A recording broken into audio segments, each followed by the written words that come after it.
Hi, I'm Catherine. Thanks for watching, and please don't forget to subscribe to my YouTube channel, Fornicate. Today I have a very special guest with me, my Aunt Bonnie. Hello. And today we're going to be making a traditional Greek cookie called Kourabiethes. These cookies are my absolute favorite cookies. What do you think about them? Oh, they are delicious. They're a traditional Greek Christmas cookies. And we also make them on other festive occasions such as weddings, christenings, and other events, festive events. So I can't wait till we get started. So we're going to get started. I have 4 sticks of butter at room temperature. And we're just going to get these in the mixer now.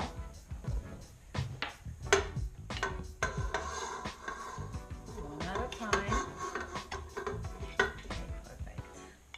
And we're going to set the mixer to a low setting, about a 2. Oops, there you go, 2. And the success to these cookies are that you mix them well enough to where it becomes like a creamy, fluffy texture, about a half hour. So now that we have the butter whipping, we're going to get some almonds toasted in the oven, and I like to use these Trader Joe's unsalted almonds just because they have like the right consistency already chopped for the cookies. So we're going to get these in a pan right now.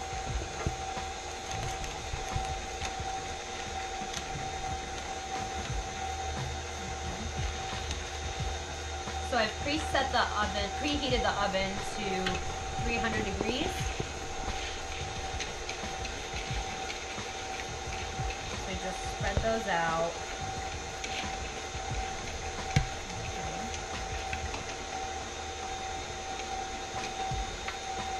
Nice and evenly. And they're going to go in the oven for 3 minutes before we check them. We want them to be like a golden brown, but we'll check them at 3 minutes because they may need just another minute or so longer. So while we get those in the oven now, I want to show you what the whipped butter looks like after about 10 minutes, just so you know how it's coming together.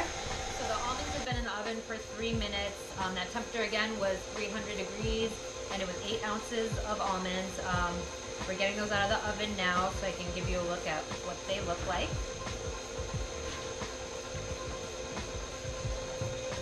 So those were in for 3 minutes. You can see they're like a golden brown color. If you open the oven and they don't look quite that toasted, just give the whole pan a shake and just keep them in for another minute or 2, but just be careful because they tend to burn pretty quickly. So right now we're going to just get them into a bowl because they'll continue cooking in the cookie sheet and they'll overcook even though they came out looking exactly as they should. And this makes it taste better too when they're roasted. Yep. And the cookies. Okay. And So we have all those almonds in this bowl. We're gonna just let them cool for a little bit, and let's check on the butter and see how that's looking. okay, so meanwhile, you see how the butter is spread out in the bowl like this? So what we're gonna do is to make sure we just scrape and center it closer to the mixer so that way it can still work on fluffing up the butter all around. Let me see, I think I got it right here. And this will continue mixing it.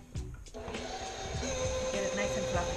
Okay, so the butter has finished mixing now, so let's go over and take a look at that.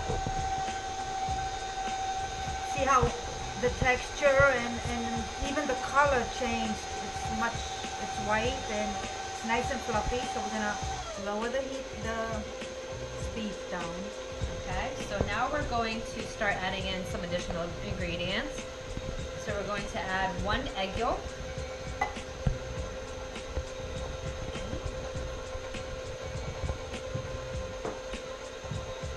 A half a cup of confectioner's sugar.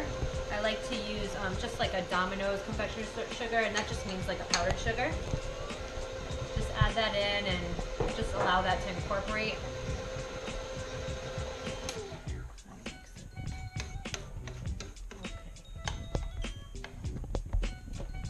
Okay, now we're gonna add the good stuff. We're gonna add a jigger of cognac or whiskey. Right now we're using Jack. And as you can tell, we've been hitting the jack pretty hard because I think we need a refill. So bartender, if you can get that in there.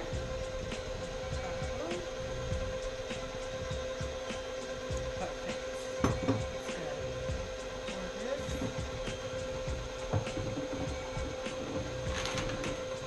So now we're going to add, I've measured 4.5 cups right here of a gluten-free flour. I like to use this Bob's Red Mill, which is a 1-for-1, which means it's just an exact measurement to your traditional flour. Add in a teaspoon of this powdered vanilla.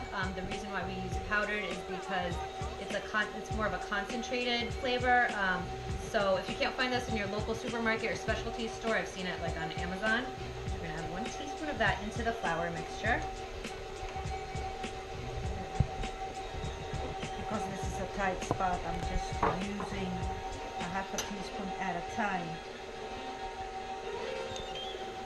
And I'm making a mess. There we go. Perfect. So it's 1 teaspoon. And we're also going to add 1 teaspoon of baking powder.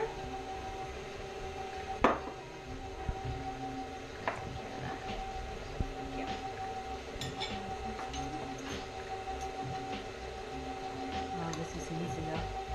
See, even has a spot there you can just level it right in there. Yes. Awesome. There we go. Okay, so now that that's in there, we're just going to combine the dry ingredients.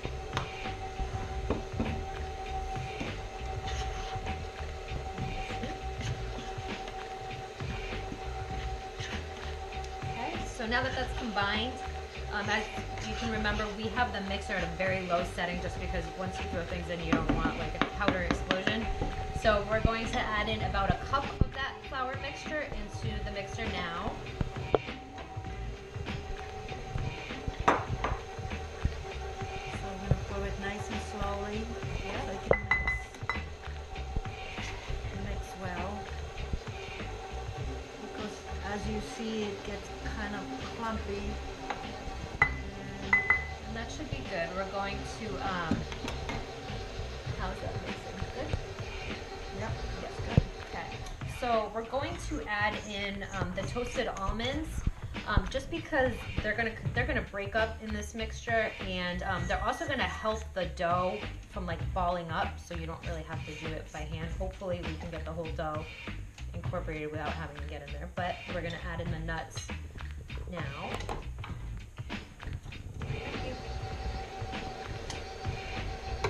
See how nice and roasted they are too? They make a better flavor as well. And we've preheated the oven to 325, just so it's ready for our cookies once we get all this ready to go.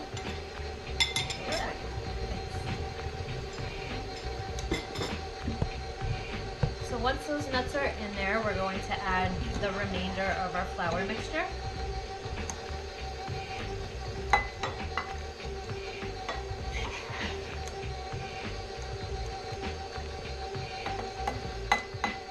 No way around it. You're going to have flour and powdered sugar everywhere, so just kind of go with it. But as you see, it gets thicker, comes right up.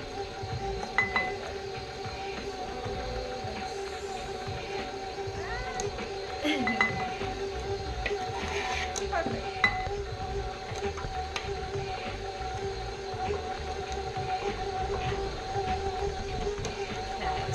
Just stop that because this mixture is fighting for its life right now. Okay, so we've just stopped the mixer, and we're going to just take that bowl out and kind of scrape off some of the dough that's on the attachments and kind of get it all combined with our hands. It's gotten a little bit thicker, and you just kind of have to massage that dough together so we can begin to form. So now that the dough has come together, we're going to start forming the cookies. So we are going to grab, reach on in here. We want them to be about like a golf ball size. So you want to just grab some dough and just roll them around in your hand. I'm flinging dough everywhere, that's fine. So they're probably like about this size. And when you put them in the pan, just give them a little press with your finger to flatten them down a little bit. but feel free to use shapes. If you're doing like a holiday cookie and you want like stars or something like that, feel free to use whatever shapes you'd like. Just try to keep them around the same size just so they cook evenly. So we're just going to keep rolling these. A good way to measure too is like if you put them on the palm of your hand. Yeah. And you get a feel of how thick it is. And as you turn them and flatten them, see they're pretty much, you're not going to get them exactly the same size, but they're pretty close. Yep. So we've just finished rolling all our cookies. The oven is preheated to 325. It made about 40 to 45 cookies, as you can see. You just want to allow a little bit of space in between them. They don't really expand much. So we're just going to pop these in the oven now for 20 minutes. Just finished baking, and we just took them out of the oven, and this is what they look like. They're like a sandy color, if you can see, just a light brown. And I've already taken one of the sheets out and let the cookies cool for a little bit. I've also set up another cookie sheet. This is about a ½ inch of the confectionery sugar, and this is just a bed for the cookies. So what we're going to do is start by placing just a few of the cookies in and twisting them just a little bit. Just want to be careful because they're very delicate, just so that coats the bottom. And then we're going to take some more confectionery sugar, and we're just going to sit them on top just lightly like this to coat them. And this will get them prepared for if you're going to put them in the baking cups to serve right away, or you can actually leave them in an airtight container just sitting in the powdered sugar. So we just finished plating our cookies. We just added them into these individual baking cups, and now we want to try them.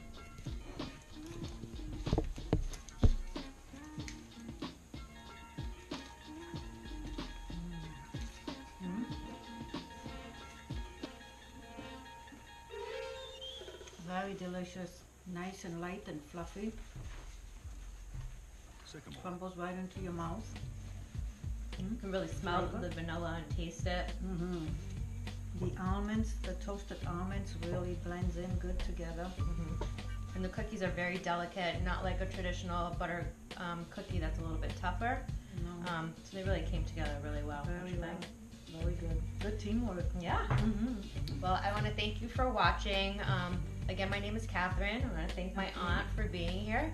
And please don't forget to subscribe to my YouTube channel, Kourabiethes, and we wish you a happy holiday. Happy holiday. I'd like to also give a special thanks to my mom. I was a bit panicked last year when I did transition to a gluten-free diet, and I thought I couldn't eat all the stuff that I wanted to eat. So she really took the time to experiment with this recipe and perfected it enough so that I could share that with you today. So thanks again.